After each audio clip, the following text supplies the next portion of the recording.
gas pressure in the light of kinetic molecule theory. Kinetic molecule theory KMT भी कह सकते हैं.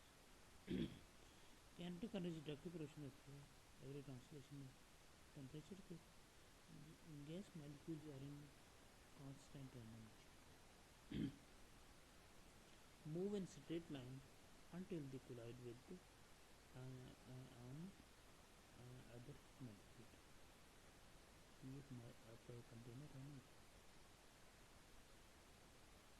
इस कंटेनर के अंदर जो है आपकी गैस, जब एक पार्टिकल जो होता है वो मूव करते हैं ना, उनके पार्टिकल आपस में, तो सब जो है ना स्ट्रेट लाइन में मूव करते हैं. कब तक? जब तक किसी दूसरे पार्टिकल से नहीं टकराते.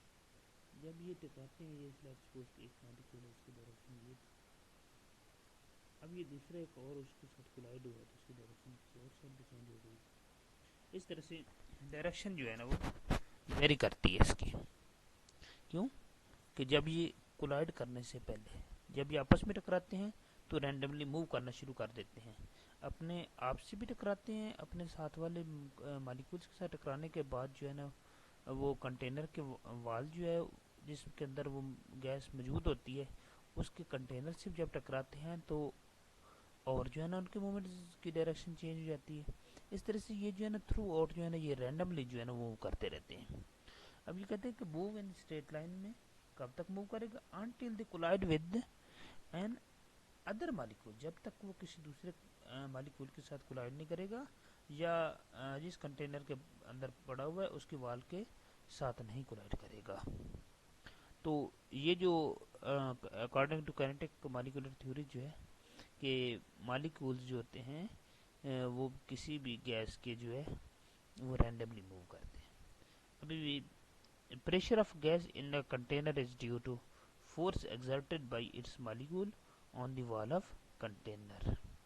चूँकि वो wall of container से टकराते हैं वापस जाते हैं तो उससे प्रेशर जो गैस का है वो बढ़ता है. अब ये कहते हैं kinetic energy जो है एवरेज ट्रांसलेशन है kinetic energy is directly proportional to the Kelvin temperature.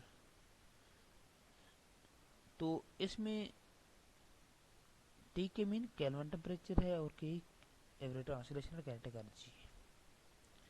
अभी आपको मैं प्रेशर के बारे में बताता हूँ.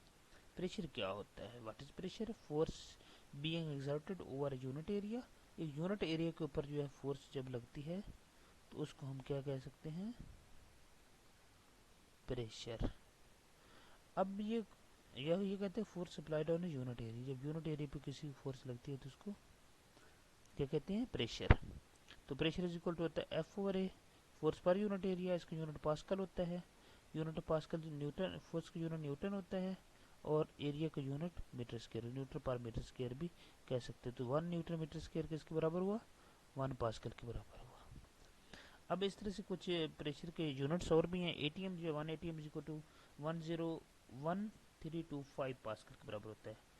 तो इसको जब पावर के फॉर्म में लिखे 1.01325 इंटू 10 रेज़्ड पावर 5 पास्कल या न्यूटन पर मीटर स्क्वायर भी कह सकते हैं इसको. 1 ATM is equal 101.325 kilo pascal, क्योंकि किलो में जो है ना वो 1000 पास्कल 1000 होते हैं. 1 एटीएम जो है ना वो 760 टॉर्क के बराबर होता है. 760 mm of Hg. Hg mean होता है मरकरी, मिलीमीटर ऑफ मरकरी का जो पारा होता है उस पे इसके मेजर की जाती है. 1 जॉल जो है किसके बराबर है? 1 न्यूटन मीटर के. 10 रेग या किलोग्राम मीटर स्क्वायर पर सेकेंड स्क्वायर के बराबर है. ये 1 कैलोरी जो है वो 4.18 जॉल के बराबर होती है. 1 एटीएम 1.01 इंटू 325 बार के बराबर है. मतलब कि एक बार जो है वो pressure 10 raised to power 5 pascal के बराबर होता है. इधर आपका एक एग्जांपल दी गई, convert 10 pascal two kilo pascal. तो 10 को जब 1000 से मल्टीप्लाई भी कर दे, डिवाइड भी कर दे, तो ये 1000 ऊपर वाला जो है किलो बन जाएगा और 10 को 10,000 पे डिवाइड कर देंगे 0.01 किलो पास्कल में कन्वर्ट हो जाएगा. इस तरह से 1 एटीएम में 101,325 पास्कल होते हैं.